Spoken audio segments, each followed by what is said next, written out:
Comme nous, vous dites oui au don d'organes. Pourquoi cette cause est-elle si importante pour vous? Le don d'organes est un sujet qui nous touche vraiment à cœur parce que mon frère et moi, on a été greffés tous les deux des poumons il y a 2 ans, donc en 2015. Et donc on est hyper touchés par toutes les équipes médicales et par les donneurs qui nous ont permis de bénéficier d'une deuxième vie, d'une nouvelle vie.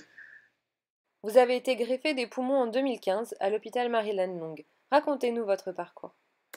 Oui, j'ai su que j'étais malade en fait à l'âge de 20 ans. J'ai appris que j'avais une forme particulière de l'hypertension artérielle pulmonaire, qui est la MVO. C'est une maladie véno-occlusive et qui est familiale parce que la maladie, on la connaissait déjà, parce que mon frère l'avait déjà depuis 5 ans à peu près.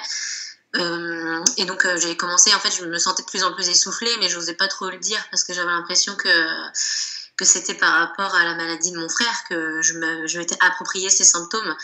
Et puis à un moment, à force de prendre l'avion ou de faire des voyages, voilà, je sentais que par exemple au lycée, je me cachais pour pas courir au stade. Et puis même au fur et à mesure, les escaliers étaient de plus en plus difficiles. Donc j'ai pris un contact, enfin mon frère m'a fait rencontrer le Kremlin-Bicêtre.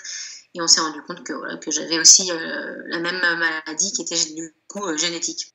Et donc après, ça, sur le moment, ça assez perturbant, mais après, j'ai pu quand même continuer mes études et avancer petit à petit. Mais c'est vrai que la dernière année d'études, en fait, a été hyper difficile pour plusieurs raisons, parce que c'était au moment où mon frère était greffé, et puis où je sentais une dégradation aussi de plus en plus importante, où je n'arrivais plus du tout à tenir, même 2 marches, ça devenait de plus en plus dur.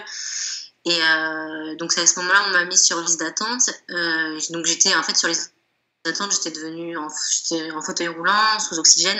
Enfin, vraiment, je pouvais plus rien faire du tout. Et puis après la greffe, après le parcours post-opératoire, j'ai pu reprendre le sport, monter les escaliers, que ce soit en courant. S'il y a le facteur qui saute, je peux venir en courant.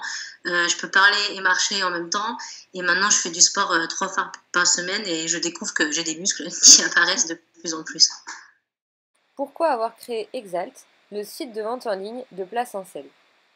Du coup, c'est d'abord mon frère qui a eu l'idée de créer une entreprise d'alimentation sans sel, parce que c'est vrai que ce soit avec l'hypertension artérielle pulmonaire ou la greffe, il était nécessaire de manger sans sel ou le plus réduit possible.